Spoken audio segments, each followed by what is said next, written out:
আসসালামু আলাইকুম প্রিয় দর্শক।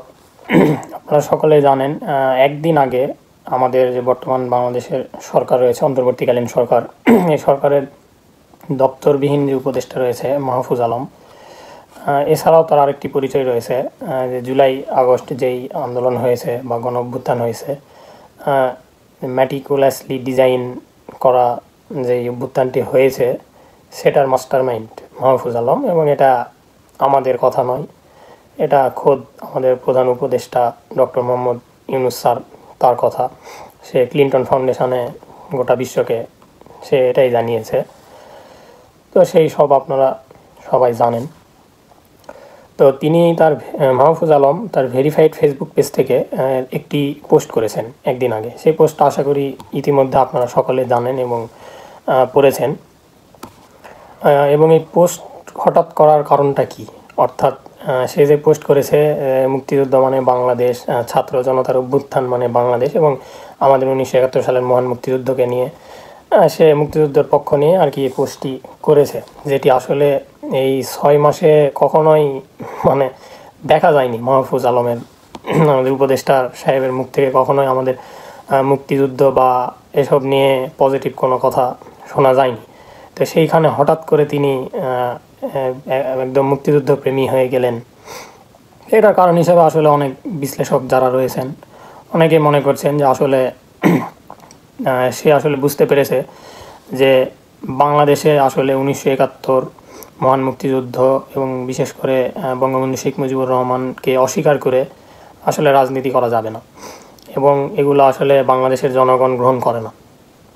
এবং সে এটাও বুঝতে পেরেছে যে আসলে জনগণের কাছ থেকে এইসবের জন্যই তারা ধীরে ধীরে বিচ্ছিন্ন হয়ে যাচ্ছে, যার কারণে তিনি এই পোস্টটা দিলেন আর কি। দিয়ে মানে জনগণকে যেই এতদিন সে মুক্তিযুদ্ধের বিরুদ্ধে বা বঙ্গবন্ধুর বিরুদ্ধে যে কথা বলেছেন সেগুলো আর কি ভোলানোর চেষ্টা হয়তো করতেছে এই জন্যে, বা তার হয়তো আরও অন্য কোনো এটার পিছনে কৌশল থাকতে পারে, সেটা অন্য বিষয়। তবে এখানে আরেকটা বিষয় যেটি আমার ব্যক্তিগত ধারণা, এইসব তো রয়েছেই এটার কারণ, এছাড়াও আমার ব্যক্তিগত ধারণা যেটি, তার এই পোস্ট দেওয়ার পেছনে আরেকটি কারণ রয়েছে যেটি আমার ব্যক্তিগতভাবে আমার কাছে মনে হয়। সেটি হচ্ছে এই পোস্ট আসলে এটি বিএনপিকে একটি ললিপপ হিসেবে দেওয়া হয়েছে। তো কেন আমি এই কথা বলছি সেটি আমি বলছি একটু পরে। তার আগে তার পোস্ট থেকে একটু আমি দুই একটা কথা একটু আমি বলি। তিনি এখানে অনেক বড় পোস্ট সে দিয়েছে, আপনারা সকলে হয়তো ইতিমধ্যে পড়ে ফেলছেন এটা বা দেখছেন। আমি পুরোটা বলে আর লম্বা করতে চাচ্ছি না, আমি কিছু একটু অংশ নিয়ে একটু বলি।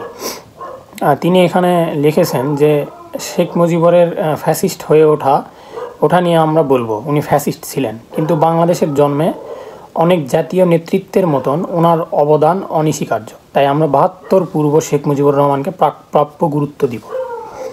তো উনি যে এই যে 6 মাস তো কোনো রকম গুরুত্ব দেননি, বঙ্গবন্ধুর ছবি নামায় ফেলছে, বঙ্গবন্ধুকে মানে যত রকমভাবে ছোট করা যায়, এবং মানে ওনারা এমন বোঝানোর চেষ্টা করছে যে বঙ্গবন্ধুর কোনো অবদান ছিলই না।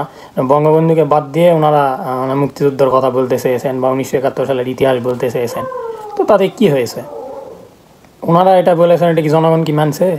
মানেনি। তো এখানে মেন কথা আমি যেটা বলতে চাচ্ছি যে ওনারা বঙ্গবন্ধুকে প্রাপ্য গুরুত্ব দিল কি দিল না তার উপরে আসলে জনগণ নির্ভর করে না। ওনারা প্রাপ্য গুরুত্ব না দিলেও জনগণ তার গুরুত্বটা ঠিকই দিবে। ওনারা তো এই 6 মাস তো প্রাপ্য গুরুত্ব দেননি। তো এখন হঠাৎ করে কেন এটা বলতে হচ্ছে তাকে যে প্রাপ্য গুরুত্ব দিব? তার মানে সে বুঝতে পেরেছে যে আসলে বাংলাদেশের জনগণের কাছে আসলে শেখ হাসিনা কোনো ফ্যাক্ট না, আওয়ামী লীগও হয়তো কোনো ফ্যাক্ট না, বাট বঙ্গবন্ধু শেখ মুজিবুর রহমান গুরুত্বপূর্ণ, 1971 সাল গুরুত্বপূর্ণ, মহান মুক্তিযুদ্ধ গুরুত্বপূর্ণ। তো আওয়ামী লীগ, শেখ হাসিনা এগুলোকে আপনি অপ্রাসঙ্গিক করতে চাইলেও আপনি বঙ্গবন্ধু শেখ মুজিবুর রহমান, 1971 সাল মহান মুক্তিযুদ্ধ এসবকে যদি অপ্রাসঙ্গিক করতে চান, এটা জনগণ কখনোই গ্রহণ করবে না।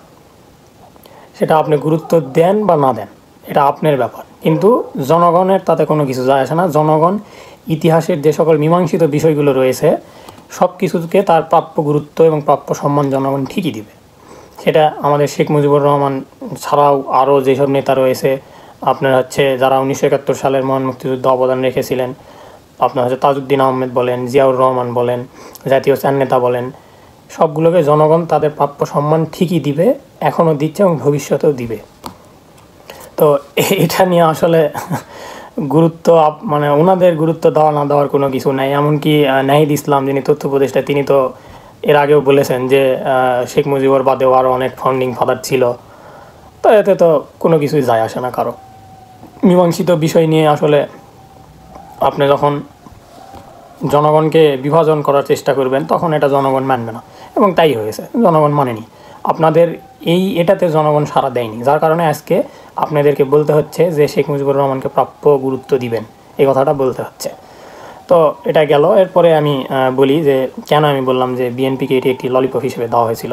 তার কারণ হচ্ছে আপনারা সকলেই জানেন, আমরা সকলে জানি যে এই 5-6 মাসে অনেক গুঞ্জন শোনা গিয়েছে যে হয়তোবা কোনো মানে পরিস্থিতি যদি এমন দিকে যায় যে দ্রুত নির্বাচন হবে না, তাহলে হয়তোবা ফখরুদ্দিন মঈনুদ্দিন সরকারের সময় যেমন আওয়ামী লীগ বিএনপি যুগপৎ আন্দোলন করেছে, একত্রে মাঠে নেমে আন্দোলন করেছে, ওই রকম একটা কিছু হতে পারে।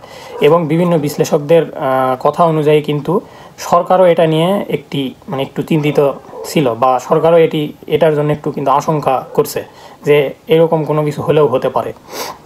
এবং বর্তমান যে প্রেক্ষাপট, এই প্রেক্ষাপটে কিন্তু বিএনপির সঙ্গে আসলেই অনেকটা দূরত্ব তৈরি হয়ে গিয়েছে। এই সরকারের বলেন এবং ছাত্রদের বলেন, উপদেষ্টাদের অনেক দূরত্ব তৈরি হয়ে গিয়েছে।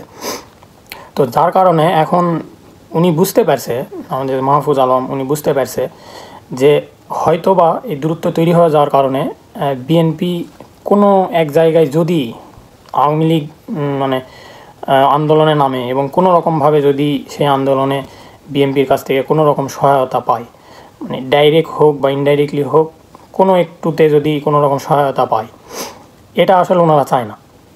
তো এই জন্য আর কি তিনি এই পোস্টটা আসলে দিয়েছেন, এটা বোঝানোর জন্য যে দেখেন যে মানে বিএনপিকে বোঝানোর জন্য যে দেখেন আপনারা যেটা ভাবছেন আমরা আসলে সেটা না, আমরা আসলে স্বাধীনতার বিরুদ্ধে না, বা 1971 সালের বিরুদ্ধে না, বা হচ্ছে আমরা এসবের পক্ষে। আপনারা কোনো রকমভাবেই মানে আওয়ামী লীগকে কোনো রকম স্পেস দিয়েন না, বা হচ্ছে আওয়ামী লীগকে আপনাদের কাছ থেকে যাতে কোনো রকম মানে পরোক্ষ বা প্রত্যক্ষ কোনো রকমভাবে যেন কোনো সুযোগ সুবিধা নিতে না পারে আওয়ামী লীগ। এটি একটি বোঝানোর জন্য এই পোস্টটা দেওয়া হয়েছে, যাতে বিএনপি যাতে রাজপথে যে নামার কথা বিভিন্ন সময় বলেছে, যদি দরকার হলে আবারও রাজপথে আন্দোলনে নামবে, এই রাজপথে যেন বিএনপি না যায়। তবে আমার যেটি মনে হয় যে আজকে যে দেখলাম সালাউদ্দিন সাহেব বিএনপির যে নেতা, উনি বলে দিলেন যে যদি সরকারকে সঠিক পথে রাখার জন্য আবারও রাজপথে আন্দোলনে নামতে হতে পারে। তা আসলে এটার মধ্যে দিয়ে আসলে আমার এই কথার আসলে আমি যেটা বলতে চাইলাম, তো এটাও বোঝা যাচ্ছে যে বিএনপিও আসলে ললিপপ মুখে নেওয়া তো দূরের কথা, হাত দিয়ে মানে ছুঁয়েও দেখেনি। তো এটি আমার ব্যক্তিগত মতামত, যদিও এটি কেউ ভাববেন না যে এটি হবেই, বা আমি যেটা বলেছি সেটাই হয়তো হতে যাচ্ছে, এরকম কোনো কিছু না। এটা আমার ব্যক্তিগত ধারণা বা আমার ব্যক্তিগত মতামত থেকে আমি বললাম, ভিন্ন কিছুও হতে পারে।